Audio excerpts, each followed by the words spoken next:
Well, hello. When I did this lesson in class on Friday, I guess I forgot to hit record. So we're going to do it one more time just for funsies on Saturday. Uh, and hopefully you'll get out of it what you need to in order to navigate density. So here we go. Density is a concept that basically allows us to look at a relationship. And the relationship that we're going to look at is we're going to start by taking a look at this graph. So we have the independent variable on the bottom here, and we have our dependent variable on the top here. Actually, I'm going to change these colors around. So we have our independent variable.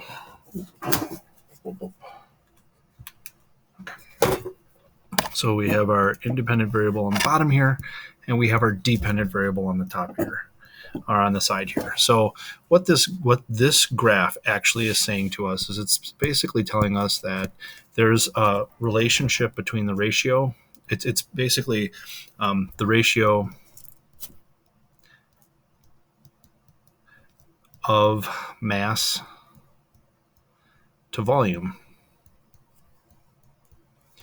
for a substance.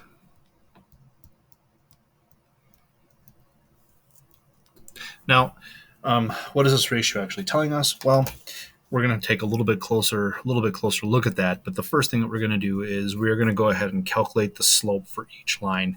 And I'm going to give you an opportunity to pause the video here and calculate the slope for yourself. So we're going to calculate the slope for line A and for line B. But before we do that, we should probably remember that the formula for slope is y2 minus y1 over x2 minus x1. Okay, so you're going to use that formula to go ahead and calculate the slope for line A and line B, and then when everyone's done, we'll pick it back up. So you might want to pause the video now. Okay, so we've had an opportunity to go ahead and calculate the slope for each line. For line A, I chose 2 points that were not necessarily on the data set. So I didn't choose like the 4 and the 8, and I didn't choose like the 1 and the 2. I purposefully chose points that were like 4.5 and 9 and 1.5 and 3. And I did that for both of them because I kind of assumed that most of the students would like grab 4 and 8 and 1 and 2. And the more round numbers. And I was trying to do this to make the point that it doesn't matter which set of points you grab off of the line, you're still going to get the same relationship, which in this case is 2 grams per milliliter for line A and 1 gram per milliliter for line B. So that special relationship, the ratio of mass to volume for a substance, really has its own little special name, which we call density. So when we graph mass and volume and we get a straight line, we are able to use that relationship or that ratio to be able to give us a density. And every substance, every pure substance rather, has its own unique density that we can use to identify that particular substance by. But we'll talk more about that later. So let's continue talking about density and graphing. In this instance here, we have we're being asked about line A, and it says using the graph, what would the mass be for the red for line A if the substance had a volume of 3? So I'm just going to go up and I'm going to go over, and I'm going to see that that's 6. So what I'm finding here is that if the mass would be 6 grams, and really the volume would be 3 milliliters, I can manipulate that data or work with that data to get 2 grams per milliliter, which is the slope of the line again. I'm also going to take a look at problem 2 here, which says using the graph, what would the volume be for the blue line if the substance had a mass of 4 grams? So I'm going to go 4 grams and down, and I'm going to see that it would be 4 milliliters. So in this instance, I found out that 4 milliliters is my volume. And if I take that relationship with the mass, right, that we were using in this problem, which is grams, I get a value equal to 1 gram per milliliter. And again, it's different points off the line giving us the same relationship. And that's really, really important when we talk about density. All right, so that's how we can work with graphing and density. Now we're going to talk a little bit about how we can work with density in the math portion of it. So density essentially ends up being a formula, and we've already said that it's the ratio of mass to volume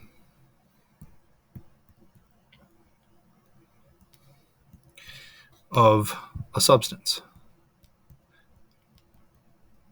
And I feel like that's important enough that I repeated it now like 3 or 4 times. So I want to now give you the mathematical representation, which is a formula. So it's density is equal to mass over volume. And if we want to just clean that up a little bit, it can be D is equal to M over V. Now, your mass in this class for density will probably almost always be grams, but sometimes could be kilograms. Your volume in this class for density will be milliliters or liters or maybe even centimeters cubed. So those are the 3 different ways that we can express mass or volume, and the 2 different ways that we'll most likely express mass in this class. And so then the unit that you get here is what we call a derived unit, because the units don't cancel out. Like grams doesn't cancel out milliliters.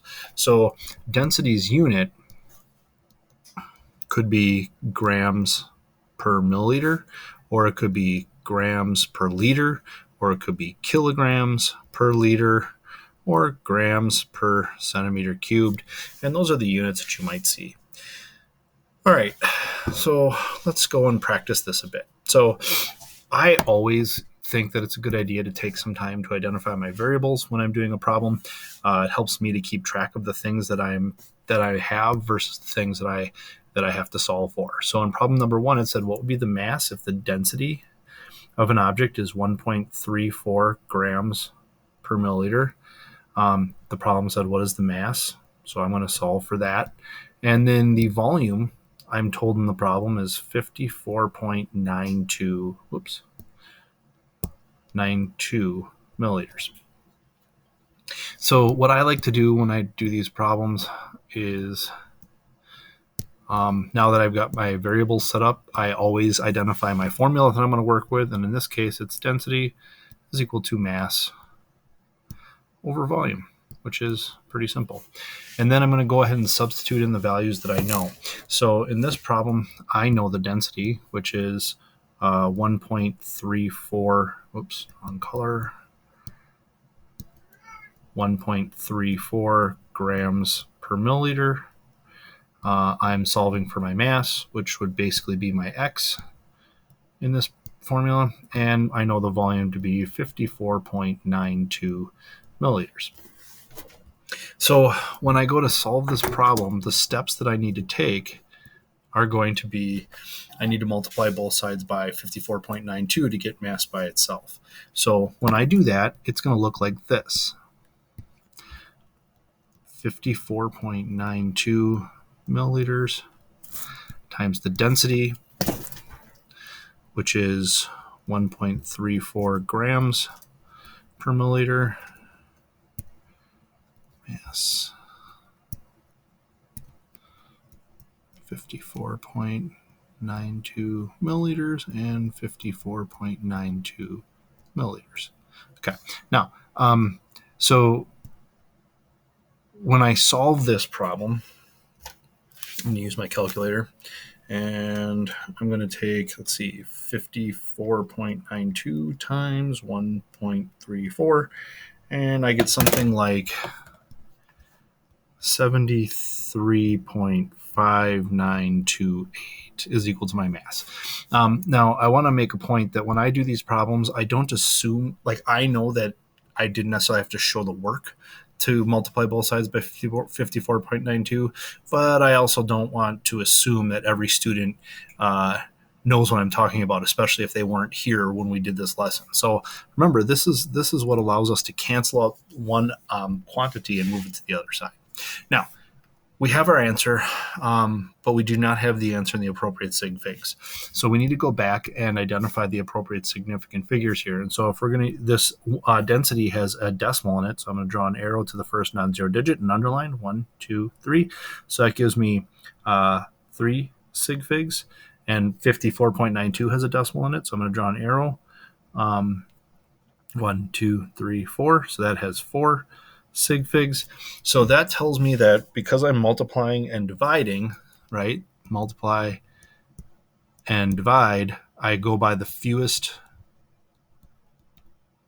number of sig figs. So in this problem, I have 1.34, which has 3 sig figs, 54.92, which has 4 sig figs. So I need to round my answer to have 3 sig figs. So I'm going to draw a line and count 1, 2, 3, because there's a decimal. I can do that. And I usually draw a line where I want to round, and that 9 will round the 5 up. So that's going to give me a final answer of 73.6 grams is equal to my mass. Yeah. All right, we have another problem here. So we're going to go ahead and jump right into that.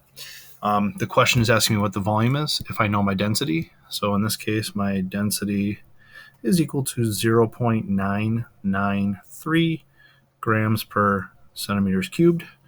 I'm told that the mass is 14.23 grams, and the volume is what this problem is asking us to solve for.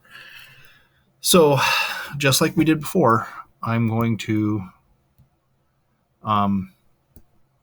go ahead and identify my formula. So density is equal to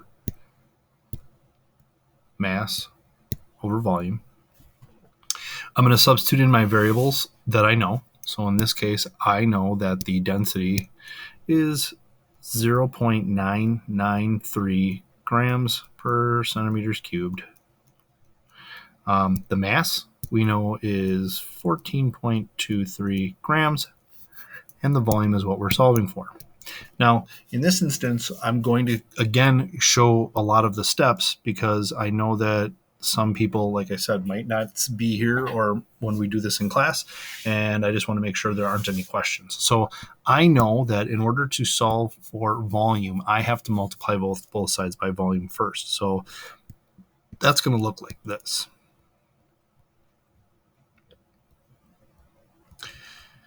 Volume times 0.993 will get me 14.23 grams.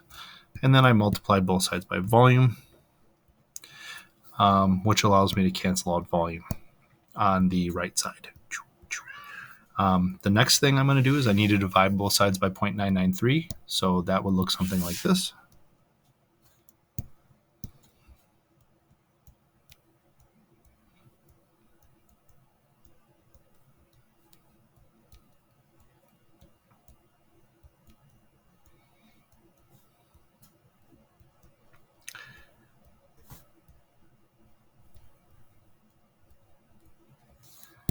And my mass of 14.23 grams. So this allows me to get volume by itself, and it allows me to prove that I moved the density over to the other side.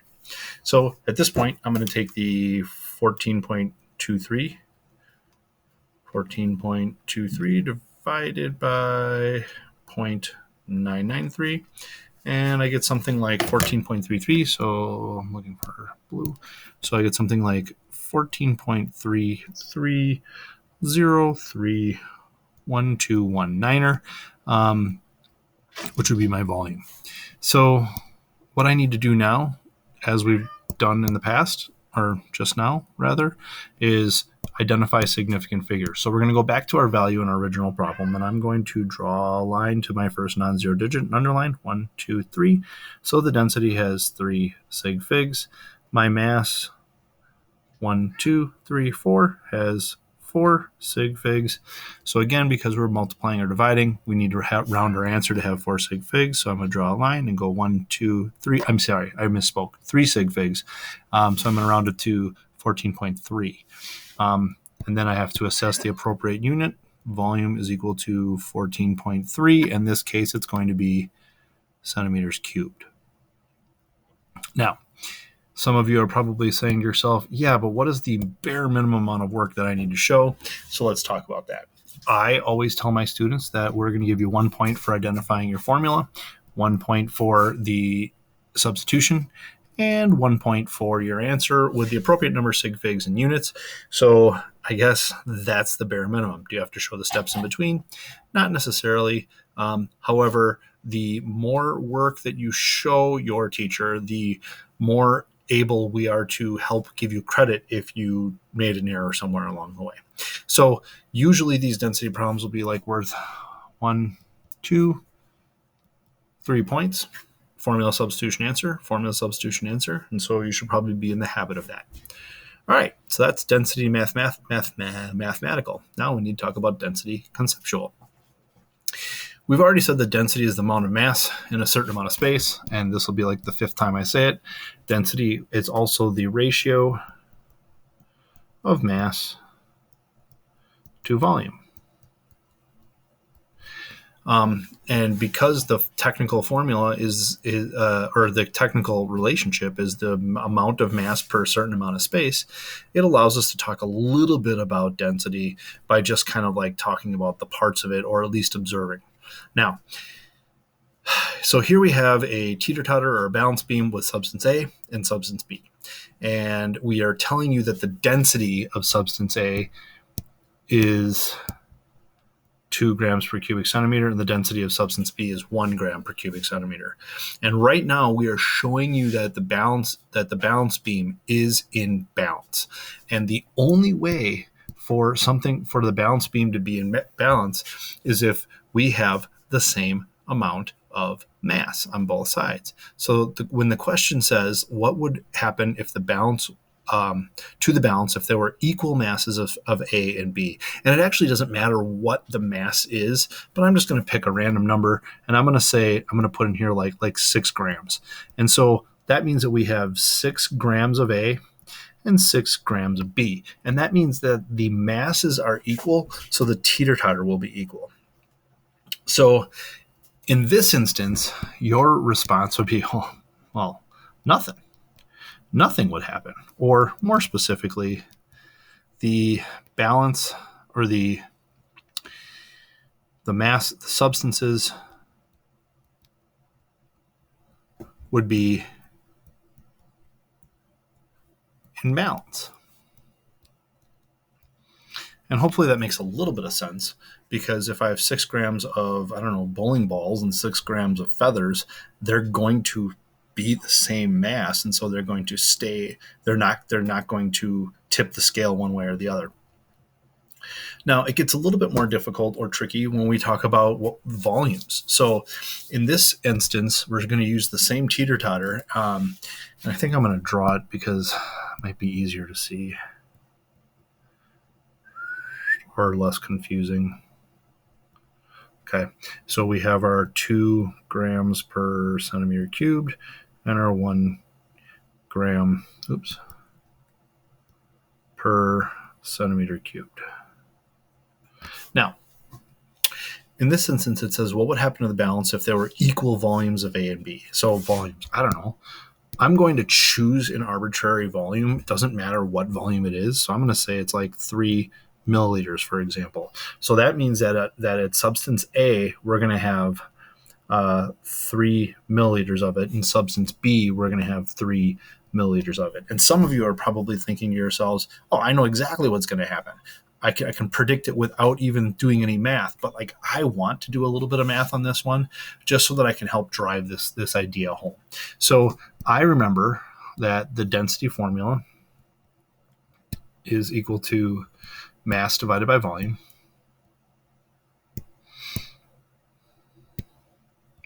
And since the only variables that we know for problem number 2 here is the density and the volume, I'm going to plug the volume into the density formula and solve for mass so I can have an idea of what happens to the balance itself. So that would look something like this. So for A, right, for substance A, I see that it's 2 grams per centimeter cubed. Mass is something I don't know. Volume is going to be 3 milliliters. And you're probably saying to yourself, you can't do 3 milliliters and 3 cubic centimeters. Like there's something wrong about that. But so I guess I should probably address that right now. We know in actuality, 1 cubic centimeter is the same volume as 1 milliliter. So in this instance, it kind of works out. Should change it, but we didn't. So, or it should be, or actually, I can really fix this easy. I'll just say it's cubic centimeters because I can do that because I'm making this up. There, that makes everybody feel a little bit better. But this is a relationship that we'll talk about later. All right, so I move 3 to the other side by multiplying both sides by 3, and I find out that the mass of object A will be 6 grams. All right, so for object B, we're going to do the same thing. So we're going to take the 1.0 grams per centimeter cubed. We're going to solve for the mass.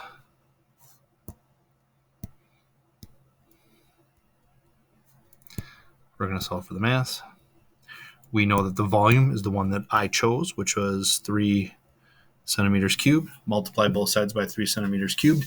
And I'm going to get a value for my mass to be 3 centimeters cubed. So, nope, I lied. Not centimeters cubed. It's going to be grams. So, in this instance, if the volumes are the same as they are, as we've selected them to be the same, we are going to find out that object A will have more mass than object B. And as a result of that, object A, substance A, will tip the scale down.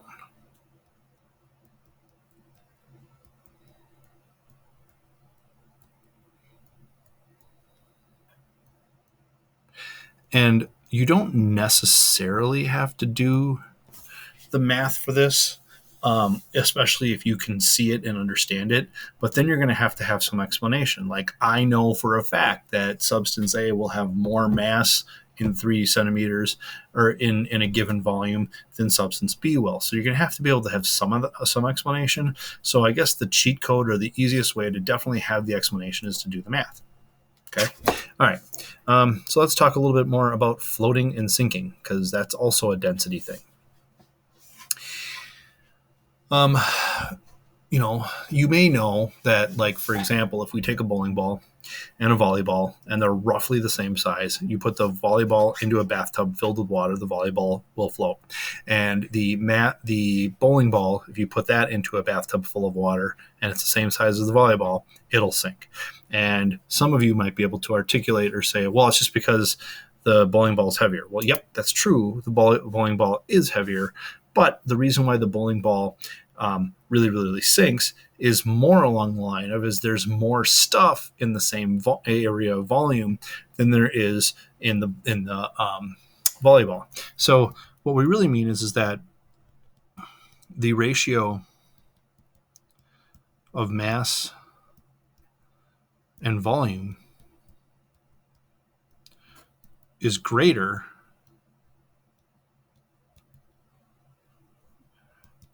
than, so I guess if the ratio of mass to volume is greater than the substance in question,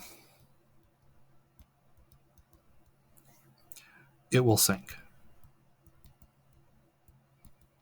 So what does that tell you? So if I'm looking at substance A, Substance A has a density of 2 grams per cubic centimeter. That's its ratio of mass to volume.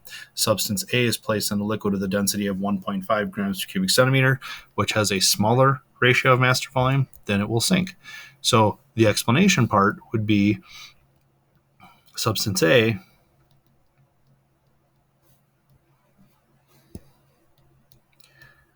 has a greater ratio of mass to volume than the liquid. Okay. Now, in the case of substance B, which has a density of 1.0 grams per milliliter, compared to the liquid, which is 1.5, in this case, substance B would float. And my explanation would be substance B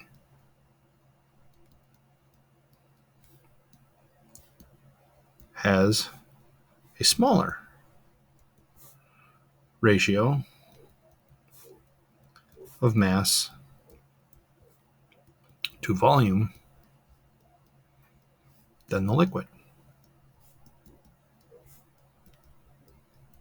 And it doesn't have to be liquid. Like if we have helium in a balloon and we put it and we let it go in the air, the balloon tends to float. And that's because the ratio of mass to volume for the helium is less than that of the mass to volume of the air around it. All right, so that's floating or sinking. Lastly, math. Now in this set of problems, what we are doing is we are looking at specific values that will allow the balance to remain balanced.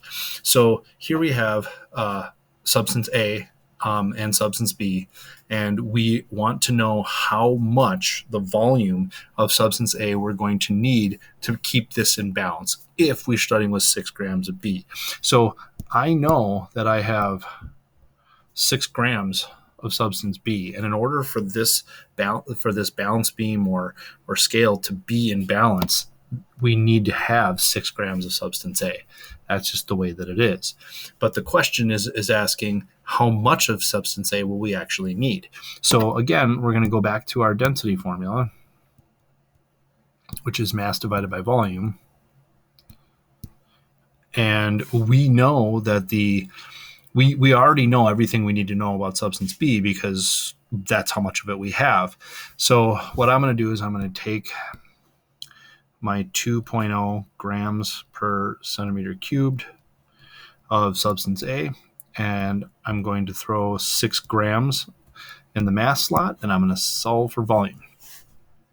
So in this instance, I'm going to multiply both sides by V, which would give me volume times 2.0 grams per centimeter cubed would give me 6 grams. I'm going to divide both sides by the 2.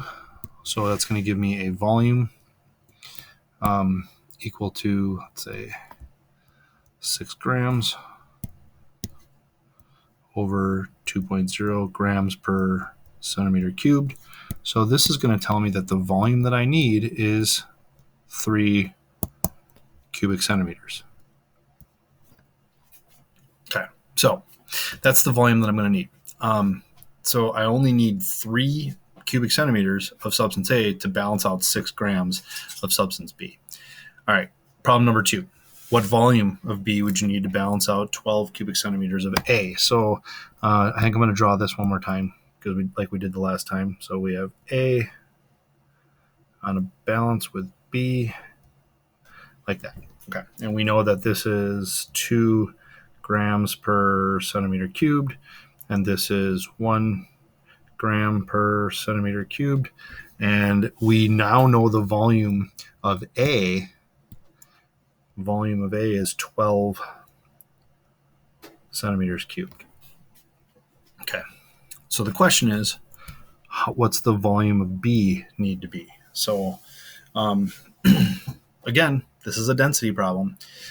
So I'm going to solve for mass of volume A, because if we want these to be equal, the number of grams of A has to equal the number of grams of B.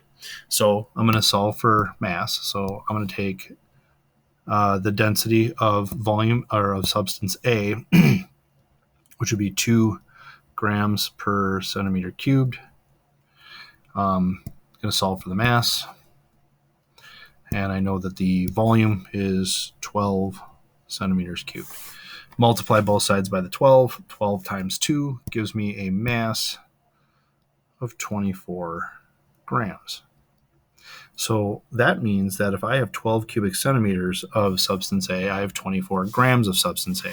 And if I need to know how much of substance B in terms of volume that I need, I'm going to need 24 grams of substance B. So that's going to get me back into another density problem. So this is going to be a little bit more involved. But I'm now solving for the volume. So that would look something like this. 1 gram per centimeter cubed. And I know my mass is 24 grams. Oops. 24 grams. And my volume is what I'm trying to solve for. So like we've done in the past, I'm going to multiply both sides by volume. Volume times the density, which is 1.0 grams per centimeter cubed. Let's see, leaves me with 24 grams on that side. I'm going to divide both sides by volume, or by the density. So I'm going to have volume is equal to 1.0 grams per centimeter cubed and 24 grams on top. I'm going to divide both sides by, or I'm going to divide that out, simplify that out, and I get something like a volume would need to be 24 centimeters cubed.